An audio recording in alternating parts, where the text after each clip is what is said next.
유튜브 시청자 여러분 안녕하세요. 혼자 다 아는 남자 혼다입니다. 이번 방송에서 드릴 얘기는 원나라 초기의 명장 바얀의 이야기인데요. 바얀은 남송을 정벌하는 원정을 성공적으로 수행하고 쿠빌라이와 함께 반쿠빌라이 세력인 카이두에 대항하게 되죠. 그런데 이 싸움이 장기화되면서 쿠빌라이와 카이두라는 두 거인의 대립이 끼어가지고 본인의 직위와 명예를 모두 잃어버릴 수 있는 위기에 봉착하게 됩니다.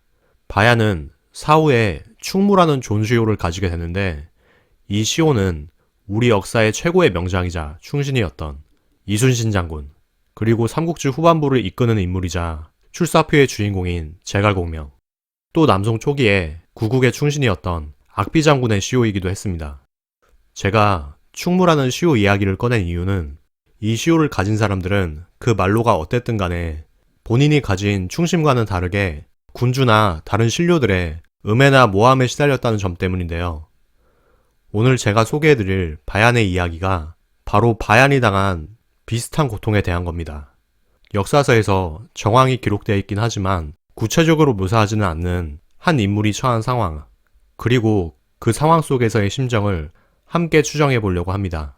그러면은 먼저 상황극을 통해서 바얀이 어떤 상황에 놓이게 되는지에 대해서 살펴보시도록 하겠습니다. 카이두는 쿠빌라이가 나얀을 제압한 지 4년째인 1292년 가을 또다시 쿠빌라이의 제후인 종가왕 묵니크 테무르를 끌어들여 반란을 일으키게 하였다. 이에 카라코름의 기지에서 카이두를 경계하고 있던 바얀에게 묵니크 테무르를 토벌하라는 조서가 내려왔다. 바얀은 즉시 출격해 아사르쿠트라는 고개에서 반란군과 대치하였다. 하지만 반란군이 전투에 유리한 고지에서 단단히 버티자 바얀은 좀처럼 쉽게 공격을 하지 못하고 있었다. 이에 조바심이 난 쿠빌라이는 서신을 보내 바얀에게 공격을 재촉했다. 주임이 묵니크 테무르의 목을 가져오라고 한 지가 한참이 되었건만 어째서 바얀 승상은 진중에 앉아 시간을 보내고 있는가? 서둘러 행동에 나서길 바라네. 이 전언을 들은 바얀은 깊은 시름에 잠겼다.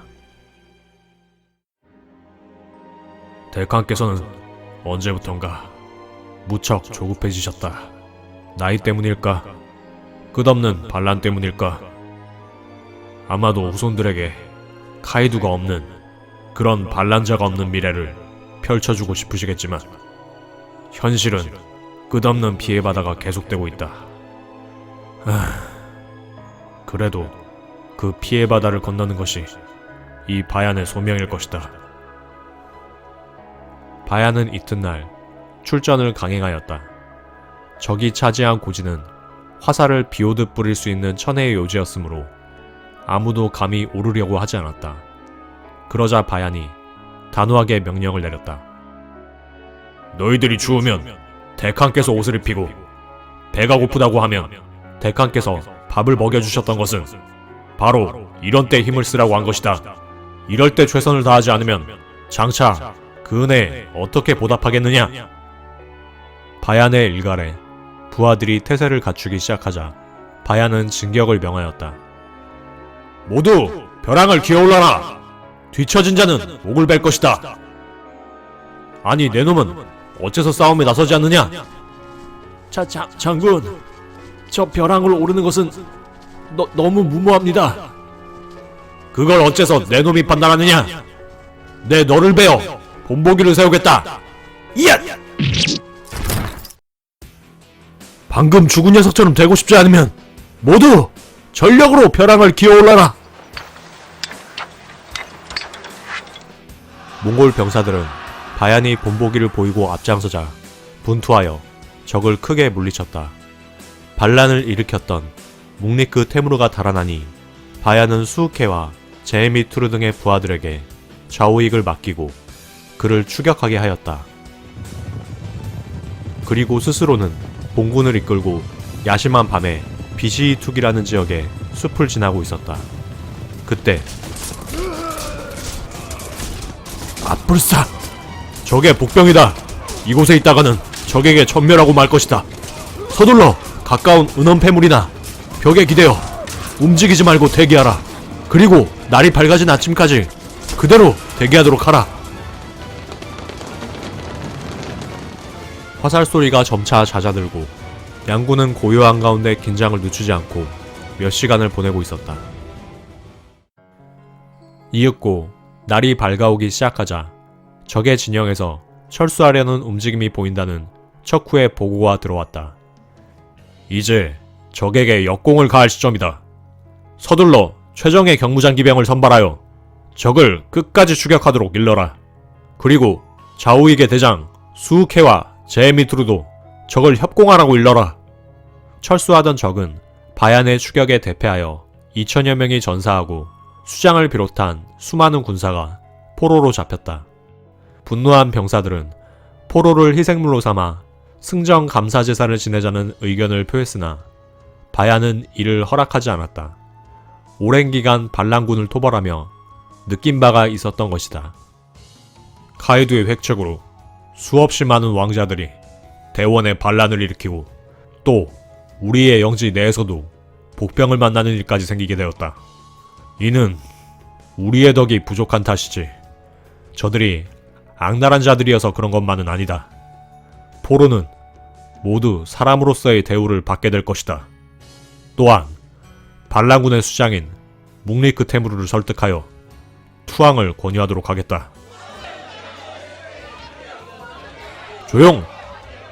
오랫동안 밤낮으로 싸워온 적에게 자비를 베푸는 게 달갑진 않겠지만 이대로는 우리의 싸움이 끝나지 않을 것이고 그대들도 전장에서 긴긴 세월을 낭비하게 될 것이다.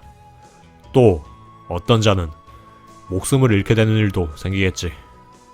먼 곳으로 떠나는 원정이면 모르겠지만 몽골인들 간의 내전으로 그렇게 되는 것은 이제 최대한 줄여야 한다. 병사들이 점차 납득하기 시작하자 바야는 체포한 묵리크 테무르의 간첩을 묵리크 테무르에게 돌려보내 투항할 것을 권유했다. 우리 대원이 그대를 품고 있으면서도 소홀하게 대하였기에 그대가 카이두에게 의지하게 만드는 우를 범하였소. 이제 그대의 모든 지난 잘못에 면책권을 부여하겠소. 그리고 카이두가 보장한 것보다 더 큰 이득을 제공하겠소. 그러니 대원의 품으로 다시 돌아오길 바라오. 묵리크 테무르는 바얀의 글에 담긴 진심에 이끌려 무리를 이끌고 투항하게 되었다. 이렇게 다시 한번 카이두의 창략은 바얀에 의해 수포로 돌아갔다. 쿠빌라이는 바얀에게 서신을 보내 바얀의 공을 치하하는 한편 내밀한 우려를 드러내기 시작했다. 바얀 장군, 이번에 묵리크 테무르의 반란을 진압한 공로를 깊이 치하하는 바일세. 허나 묵리크 테무르는 역도의 수계, 그에게 면책권까지 부여하는 것은 온당치 못한 일이었어. 이 구빌라이는 나를 능멸하려는 자들에게 충분한 파국을 맛보게 하면서 이 제국을 지켜왔네. 앞으로는 이런 불필요한 자비를 베푸는 일이 없기를 바라네. 구빌라이 칸께서는 반란자에 대해서는 유례없이 냉혹한 분이시군. 그러나 그 피해 바다를 헤엄치는 것은 때로는 무의미하고 때로는 피할 수도 있다. 묵리크 테무르의 사례만 봐도 그렇지 않은가? 대칸께서는 나에게 전장에서의 정권을 부여하셨지만 이제는 나도 미덥지가 못하신 모양이군. 바야는 카이두의 침공에 대비하여 주는 중인 카라코롬의 거처에서 유례없이 서늘한 기운을 감지하고 있었다.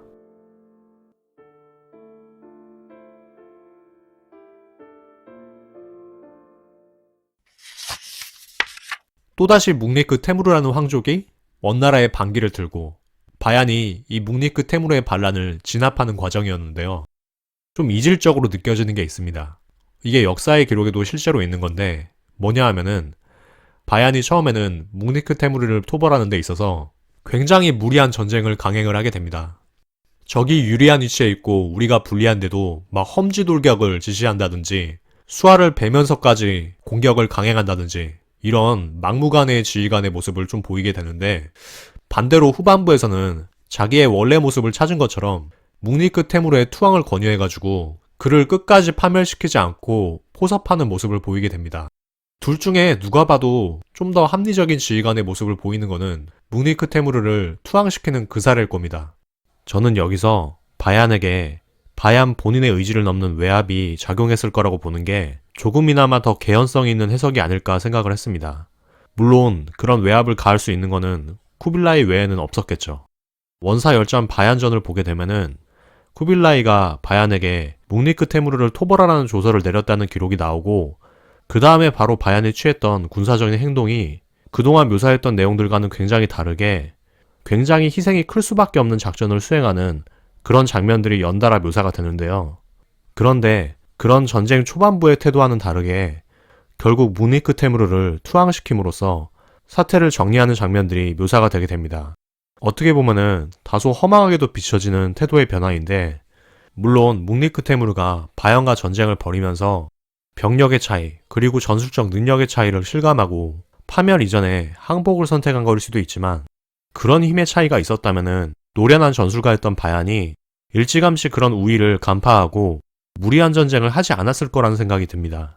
그래서 저는 전쟁 수행 초반부에서 단호한 진압을 명령한 쿠빌라의 외압이 있었고, 바얀은 일시적으로 거기에 순응하다가 이건 뭔가 아니다 하는 생각으로 결국에는 적을 투항시키지 않았을까 하고 각색을 해보았습니다. 여기까지는 제가 각색한 내용에 대한 근거였고, 그렇다면 반대로 제 추정에 기반한 이런 각색하고 분리해서 묵니크 테무르를 투항시킨 바얀의 대처, 이거를 쿠빌라이가 어떻게 받아들였을지가 상당히 중요할 텐데요. 쿠빌라이는 오랜 세월 동안 바얀의 전술적인 역량을 신뢰하고 바얀에게는 전쟁 수행 시에 통상적으로 자주 결정권을 부여를 해줬지만, 이 시기의 쿠빌라이는 바얀한테 그런 전술적인 자주권을 주는 거에 대해서 관용을 점차 상실해 갔던 것으로 보입니다.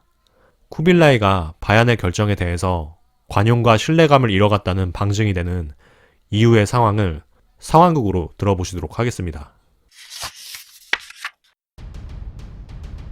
카이두는 쿠빌라이의 공격에 호기를 노리던 중 원나라 내부에 파견한 첩자들로부터 흥미로운 소식을 접했다. 그것은 배반자에 대한 처우 문제로 쿠빌라이와 바얀이 갈등을 겪고 있다는 이야기였다. 카이두는 이를 이용한 계책을 꾸미기 시작했다. 일단 카이두는 원나라 변경까지 군사를 몰아 원나라를 압박하고 원나라의 내부 갈등을 충동질하기 시작했다. 그간 우리가 원나라와의 싸움에서 뚜렷한 성과를 거두지 못했던 것이 그 밉살스러운 바얀 때문이었다. 그런데 마침 쿠빌라이 또한 그를 눈의 가시로 여기기 시작했으니 이 호기를 놓칠 순 없다. 그렇습니다. 인과응보라고 쿠빌라이가 초래한 불만의 목소리가 반대팔을 넘어 그의 오른팔에까지 영향을 주게 되는군요. 그러나 바얀이 쿠빌라이의 뜻에 반하는 모습을 보였다고 해도 그가 쿠빌라이를 배신하리라 보는 것은 지극히 어렵습니다. 나도 그렇다고 생각하네. 바얀은 쿠빌라이에게 있어서 둘도 없이 중직한 자이기 때문이지. 그렇다면 갈등을 증폭시켜 쿠빌라이로 하여금 그를 단핵하게 하는 수밖에 없겠군. 물론 쉽진 않겠지만 말이야. 저도 그간 바얀이 세운 군공이 있기에 쉽지는 않으리라고 봅니다만, 최근 원나라 조정의 분위기가 바얀을 크게 경계하는 분위기로 가고 있다고 합니다. 그 분위기를 충동질하는 공작을 펴보도록 하겠습니다.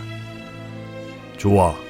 일단 할 수 있는 일을 하고 사태의 추이를 지켜보도록 하자. 카이두는 원나라 조정 인사 중 선이 닿는 세력에게 자신과 바얀이 주고받은 것으로 위조한 편지를 건네었다. 카이두의 공작은 원의 조정에서 의외로 큰 반향을 일으켰다. 폐하, 전쟁 중에 적장에게 진교의 편지를 건네다니요. 아무리 바얀 승상이라 해도 이번 사태를 묵과할 순 없습니다. 그간 바얀 승상이 너무 물렁해진 것이 아닌가 하는 생각을 했는데 그게 다 바얀승상께서 북방에 너무 오래 있었기 때문에 카이두와의 관계가 좋아졌기 때문이로군요. 이제야 바얀승상이 어찌 그리 물렁해졌는지 이해가 됩니다. 바얀승상은 카이두가 우리의 변경까지 왔는데도 지키기만 하고 전혀 잡으러 들질 않고 있습니다. 폐하, 변심한 바얀승상을 소환하시지요. 짐도 오랜 고민을 해보았지만 이번에는 바얀승상의 책임을 물을 수밖에 없게 되었다. 바얀승상을 대신하여 어사대부 우즈테무르가 군을 통솔하도록 하고 바얀은 남하하여 대동지역에 머물며 이후에 다시 어명을 받으라고 전하라. 쿠빌라의 명과 함께 바얀의 후임자인 어사대부 우즈테무르는 북으로 향했다. 한편 바얀은 쿠빌라의 명을 받고 두말 없이 몇 명의 종자와 함께 대동지역으로 향하기 시작하며 생각했다. 폐하께서는 크게 변하셨다. 무엇이 폐하를 변하게 했는가? 카이두인가? 수많은 반란 세력인가? 아니면 이 바얀인가? 그것도 아니라면 폐하 그 자신인가? 그때 멀리서 파발이 바얀 쪽으로 달려들었다.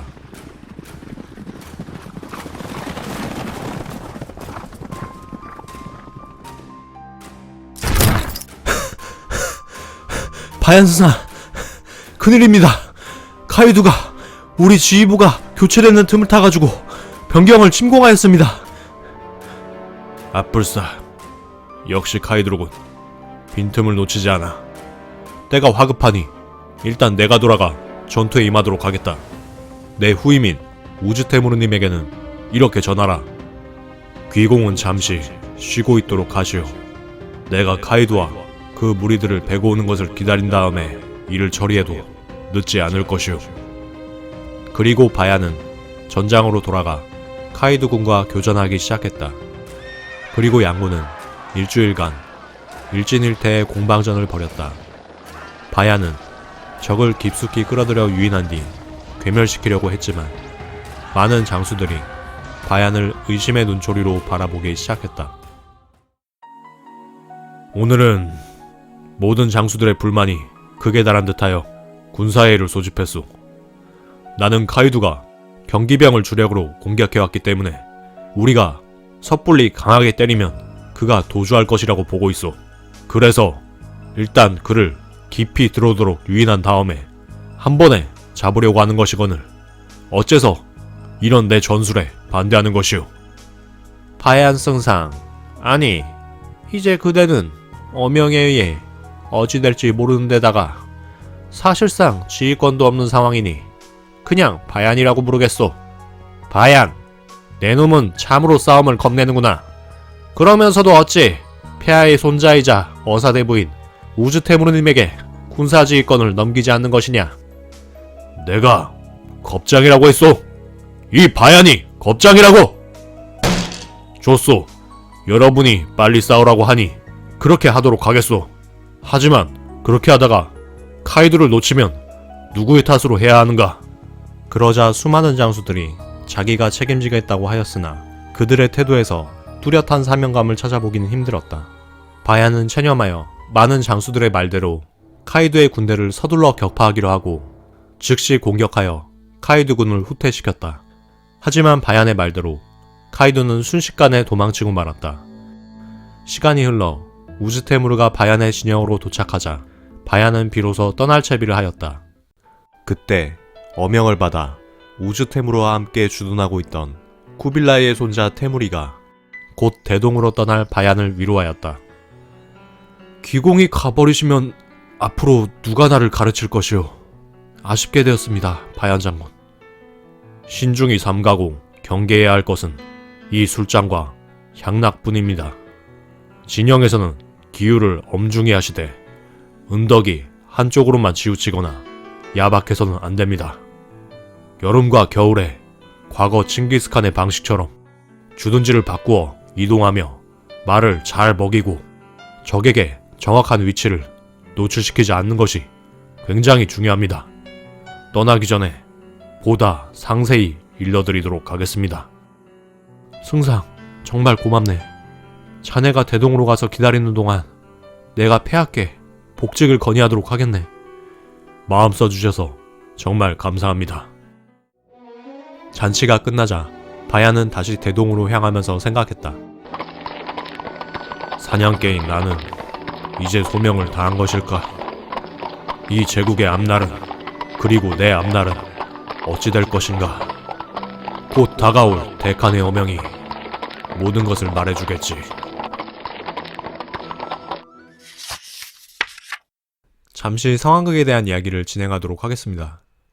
카이두가 침공을 했고, 그 카이두의 침공 과정에서 바얀이 다른 지휘관으로 교체되는 과정을 봤습니다. 근데 이 카이두의 침공 시점이 참 절묘한 게, 바얀이 우즈테무르로 딱 교체되는 순간 마치 노린 듯이 공격을 해오거든요. 이런 거를 감안을 해봤을 때 카이두가 원나라 조정 내부에 분열을 획책을 해서 바얀을 교체해야 된다, 이런 여론을 들끓게 한 다음에 그게 결정되고 어명이 내려지자마자 침공을 시작한 게 아닌가, 뭐 이런 의심이 들기도 하고요. 어쨌든 내부 분열에 깊이 개입을 하거나 혹은 엄청난 정보망으로 바얀이 교체된 틈을 타가지고 쿠빌라이의 영역을 침범하게 됩니다. 바얀은 그 소식을 접하자마자 바로 진중으로 돌아와서 자기가 지휘를 하겠다고 하는데, 참 이때 슬픈 장면이 펼쳐집니다. 과거에는 자기를 승상으로서, 장군으로서 믿고 따랐던 사람들이 자기를 막 무시하고 자기의 전략에 대해서 혹시 카이두하고 작당한 게 아니냐, 뭐 이런 얘기까지 하면서 적극적으로 반대를 하게 되고, 결국에 바얀의 전략을 무시하고 자기들의 전략을 취함으로써 카이두를 내쫓기는 하지만 카이두를 결국에 생포하지는 못하게 되죠. 자, 그리고 시시각각 다가온 어사대부 우즈테무르가 바얀의 직책을 대행을 하게 됩니다. 그런데 이때 어사대부라는 게 어사대에 속한 그런 관리라고 볼 수가 있는데, 원나라 시대의 어사대는 원나라 내부의 이곳저곳을 감시하고 살피는 감찰관이었습니다. 그러니까 말하자면은 군 감찰관으로서 이 어사대부 우즈테무르가 왔다고 볼 수가 있는데, 군 감찰을 담당하는 동시에 지휘관으로서 바얀의 직책을 전부 다 회수해가는 그런 상황이었습니다. 그런데 참 다행스럽게도 황명을 받고 우즈테무르와 함께 주둔하던 쿠빌라이의 손자 테무리가 바얀에 대한 존중심을 유지하면서 그에게 조언을 구했다는 그런 내용들이 역사서에 실려 있고, 그래서 바얀이 실제로 해주었다는 그런 조언들을 상황극에 넣어가지고 반영을 했습니다. 바얀은 어찌되었든 자기가 핀치에 몰리고 궁지에 몰렸지만 그래도 대동이라는 지역으로 가가지고 황제의 어명을 기다리라는 그런 명령을 철저하게 따르게 됩니다. 그러면서 대동에서 한 1년 정도를 아무 일 없이 소위를 하게 됩니다. 그동안 별 생각이 다 들었을 것 같아요. 삼국지의 사례를 보자면은 조조가 자신의 모사였던 순욱을 숙청하는 과정에서 빈 도시락통을 주잖아요.